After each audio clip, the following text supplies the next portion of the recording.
Well, could the sinking of a Russian submarine in the year 2000 cause an economic crisis in our lifetime or our children's or grandchildren's lifetime that could possibly make the Great Depression look like just a small blip in history? Well, my next guest wrote a book called Spies of the Deep, W. Craig Reed. And it's not just a book about a submarine accident that took 118 souls or about how we narrowly escaped to war between Clinton and Putin, but how there's a domino effect that's been created that could affect our lives in the very near future. So let me bring my guest in. W.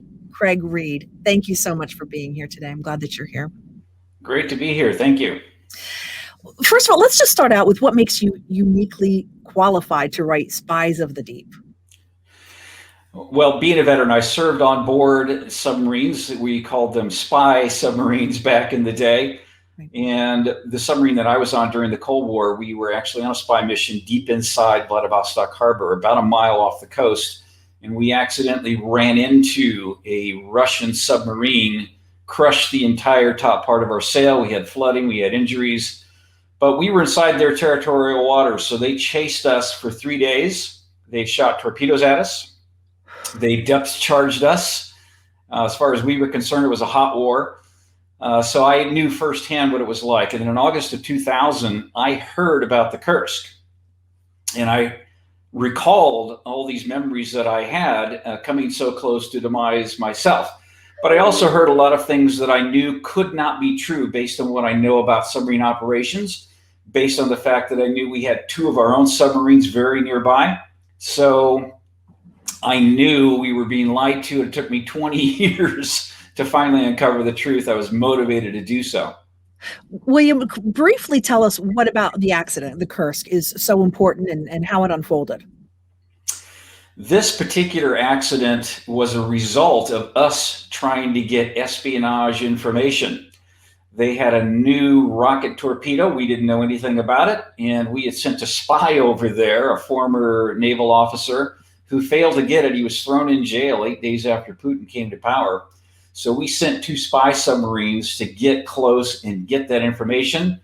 One of them appears to have gotten a bit too close and likely caused this torpedo to get lodged in the tube, then eventually explode and blew the entire front end of the submarine off, killed all but 23 survivors. We're talking about U.S. submarine colliding by accident with a Russian submarine. When we talk about a domino effect, I mean, Putin coming into power. Before we get into all those details, can you just kind of first tell me, why do we care as Americans? Why this happened 20 years ago? What is the big deal? And why is this such a problem for us right now still? What really happened is that the submarine Kursk actually helped propel Putin to power. He only had about 2% of the vote in August of 99. This submarine went on a top secret mission, got very close to one of our aircraft carriers we heard about during the COVID crisis, the Theodore Roosevelt. Came back to fanfare. Putin called the captain to Moscow, interviewed him. Putin's father was a former submariner, by the way. So he went down to Murmansk and he platformed on propelling the Russian Navy back to greatness by pointing to the Kursk's success. That propelled Putin to power. In March of 2000, he had 53% of the vote. Wow. Then he leveraged this demise to wrest control of energy firms and jettison Russia back to greatness and also economic growth. That has created a new Cold War. And some of the technology that came out of the Kursk now is in the hands of China, Iran, North Korea, etc. We're poised for potentially World War III just based on what happened to the Kursk. It's important to know. How do we make that connection between the submarine and World War III? That is a huge, unbelievable jump for us. It is. I know it's hard to believe, but let's think about this for a moment. Where does all the stuff you buy at Costco come from? How does it get onto the shelf? It comes across sea lanes. Almost 90% of the goods we buy come across sea lanes, and there's only 6 choke points for those sea lanes. So if any one of those gets taken out by a foreign nation, it could cause an economic demise in our country that would be far worse than the toilet paper shortage. We could be in bread lines. We see all of these things happening. We are in battles already. We've seen skirmishes happening in all areas where Iran, North Korea, China, Russia are starting to take control. This could cause an economic demise in our country that could be far worse than the Great Depression. The movie Kursk was out not too long ago, just a couple years ago, 2018. Fantasy? Partial fantasy. So I interviewed several of the authors who wrote the other books that were written almost 20 years ago. They had very little information back then.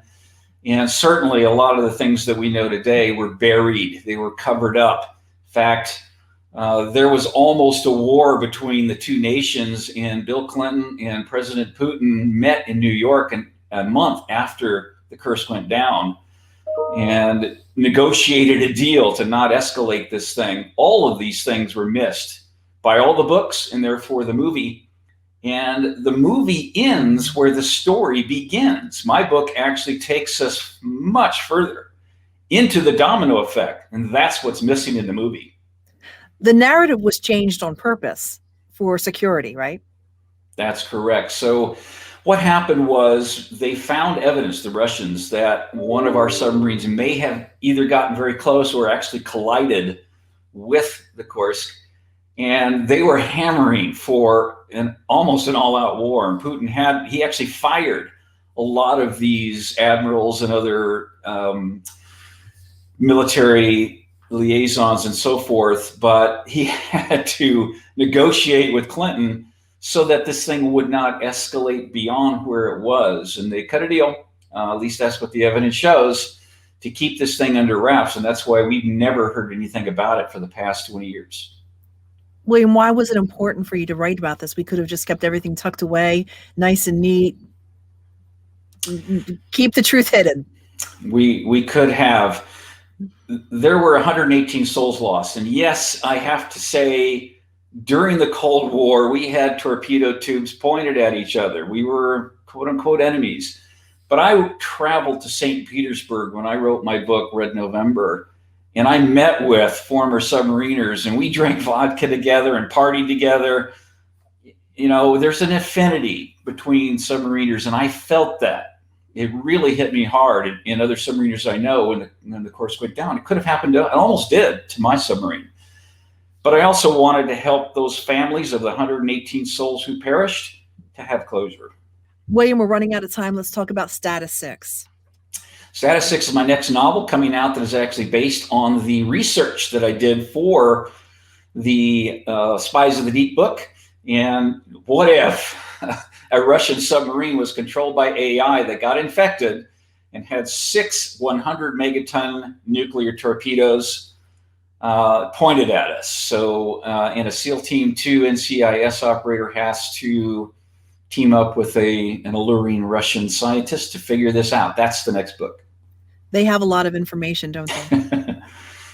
They do. And I want to call a shout out to the Yes for Warriors Foundation. Before we end, it's a Veterans Foundation, US, the number 4, warriors.org. We need your help to help veterans and their families. Thank you. Absolutely. Thank you so much for being here today. Spies of the Deep by W. Craig Reed. Buy it today. Give him a review. It's very important. And we thank you so much. The story continues. Thank you. Appreciate it.